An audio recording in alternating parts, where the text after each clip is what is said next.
नमस्कार साथियों, एक बार फिर से आप सभी का स्वागत है स्टूडेंट साइंस क्लासेस में।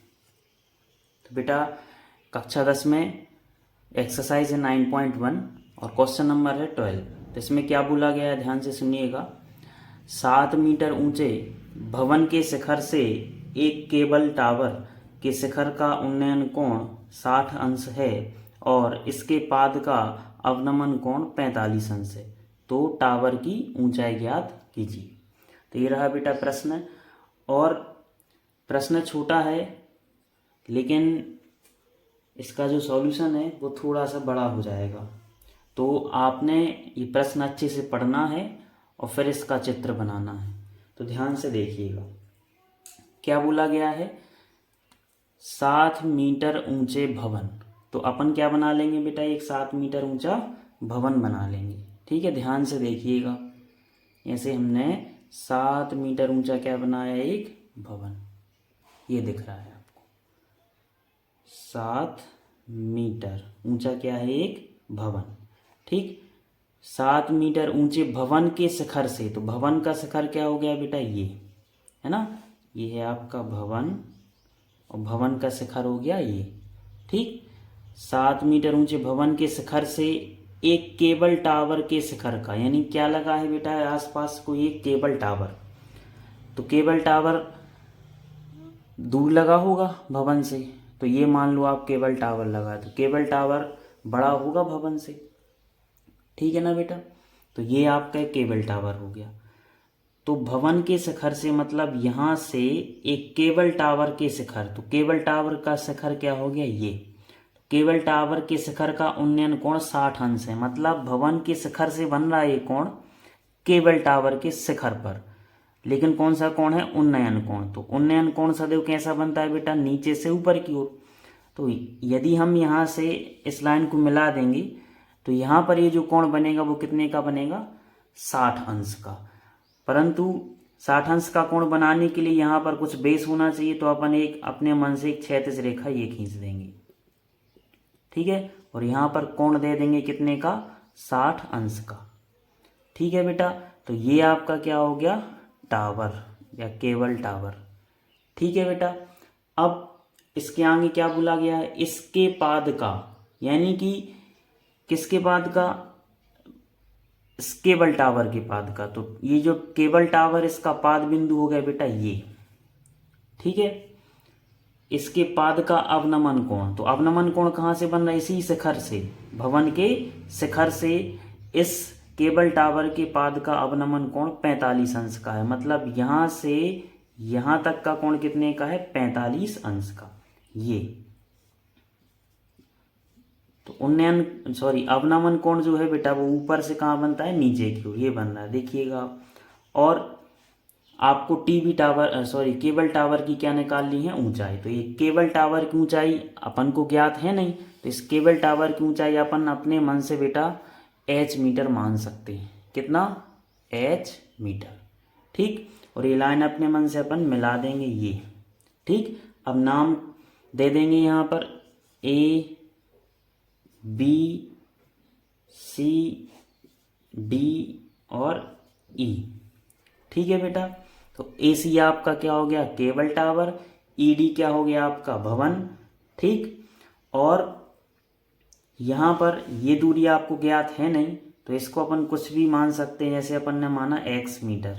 ये दूरी क्या हो गई आपकी, x मीटर।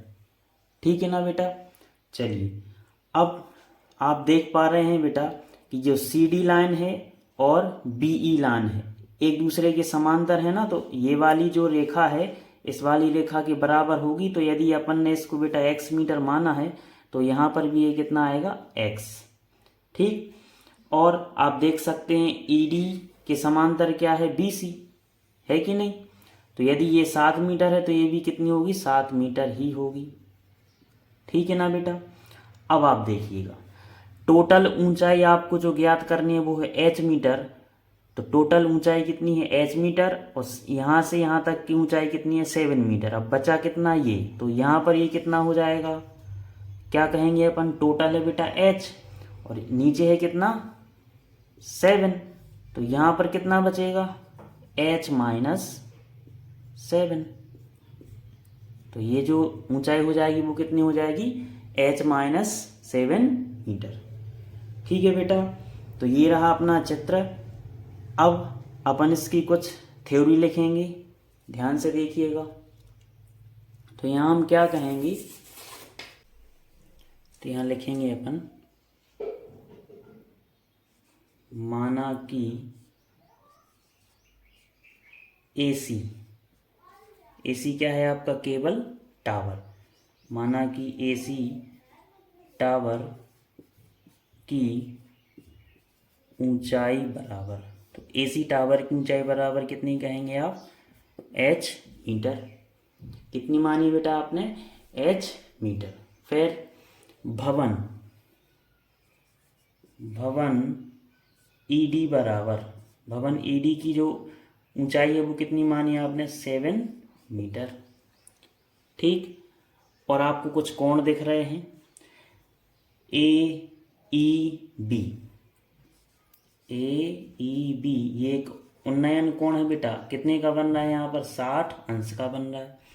और यहाँ पर 45 अंश का अवनमन कोण बन रहा है, कौन सा, BEC, कोण BEC बराबर 45 अंश। ठीक, और यहाँ पर आपने क्या माना है, बुध भी देख लीजिए आप, क्या माना है आपने, CD, एवं माना CD बराबर कितना माना है आपने, x मीटर। तो ये इसकी कुछ भाषा हो जाएगी जो कि आपको चित्र में से देखकर लिख लेना है। आइए अब इसको अपन सॉल्व करते हैं। तो देखिएगा बेटा, ये चित्र हमने और अच्छे से बना लिया है। यहाँ पर आपको निकालना क्या है, केबल टावर की ऊंचाई, यानी h मीटर का मान निकालना है। तो उसके लिए आपके पास x मीटर का मान होना जरूरी है। तो आप चाहें तो ये 60 अंश वाला कोण पहले ले सकते हैं या 45 अंश वाला भी ले सकते हैं। ठीक है ना बेटा, तो अपन एक काम करेंगे यहाँ पर कि पहले x मीटर का मान निकालना है। तो x मीटर का मान निकालने के लिए यहाँ पर 45 अंश का कोण बन रहा है, ये लेंगे अपन। कौन सा बन रहा है बेटा, BEC, ये 45 अंश का कोण बन रहा है। तो इसी को अपन यहाँ पर सबसे पहले ले लेते हैं। देखिएगा, लिखेंगे चित्र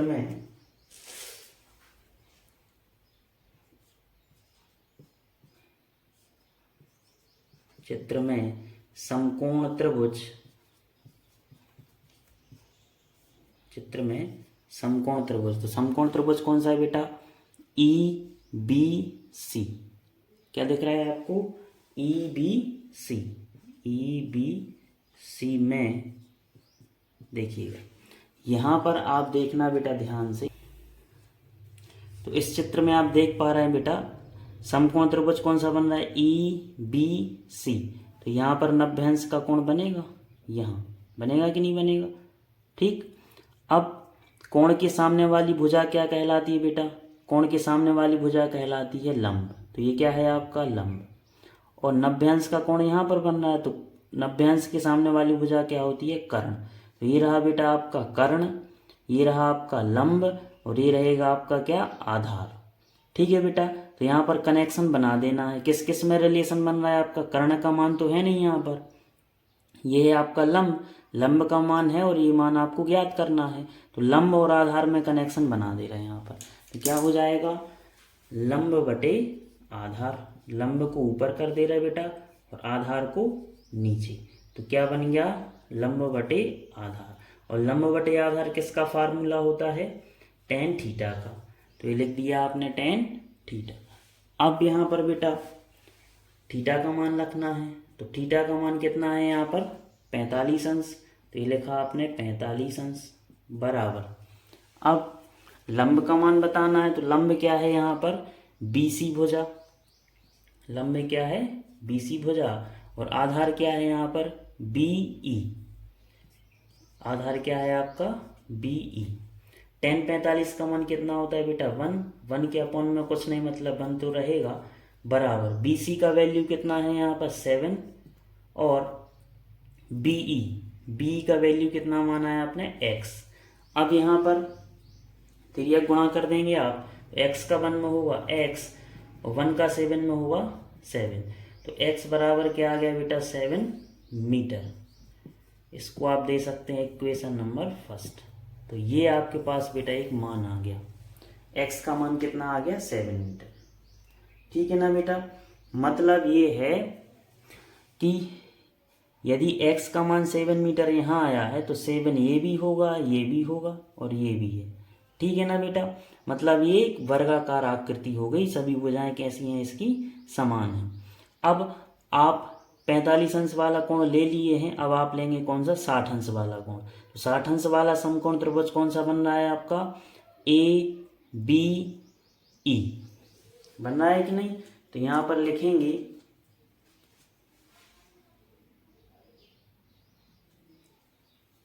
चित्र में पुनः समकोण त्रिभुज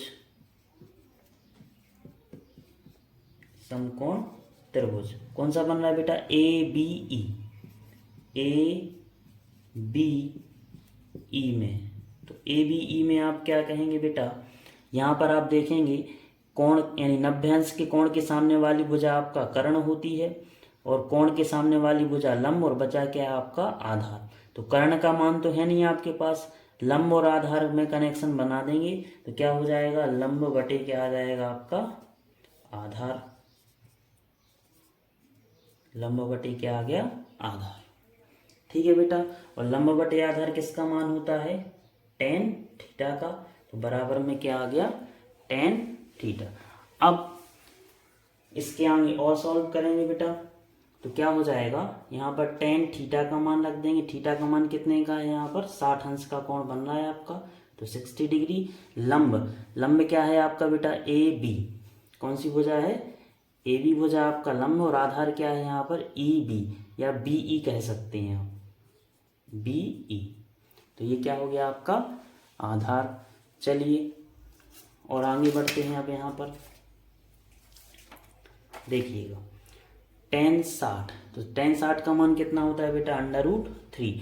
√3 के अपॉन में कुछ नहीं, मतलब यहाँ पर क्या लिख सकते हैं 1, और यहाँ पर AB, तो AB भुजा का मान कितना माने हैं आप, कितना आया था आपका H-7 अपॉन में BE, तो BE भुजा का मान क्या है x माना था आपने।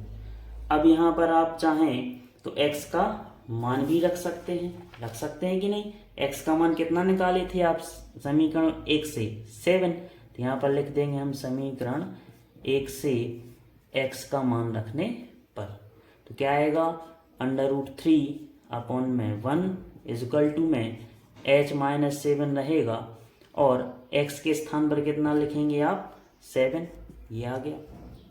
अब यहाँ पर आप तिर्यक गुणा कर देंगे, तो H-7 का 1 में होगा तो क्या आएगा H-7 बराबर 7 का √3 में होगा तो क्या आएगा 7 √3। अब h का मान निकाल लो आप, तो h बराबर क्या आ जाएगा 7 √3 भी रहेगा ज्यों का त्यों, ये माइनस के 7 है, इस तरफ आएंगे तो हो जाएंगे काहे के बेटा प्लस के। अब और क्या हो सकता है इसमें, आप 7 को कॉमन निकाल लो तो अंदर क्या बचेगा √3 + 1 मीटर। ये आपका क्या आ गया बेटा आंसर आ गया बेटा आपका आंसर। तो आपने h मीटर किसको माना था, केबल टावर की ऊंचाई को, तो ये आपका आंसर है। तो हम लिखेंगे अतः केबल टावर की ऊंचाई, अतः केबल टावर की ऊंचाई बराबर कितना आया बेटा आपका आंसर 7 √3 + 1 मीटर, ये आपका आंसर है। तो आशा है बेटा आप सबको ये क्वेश्चन समझ में आया होगा। Thank you.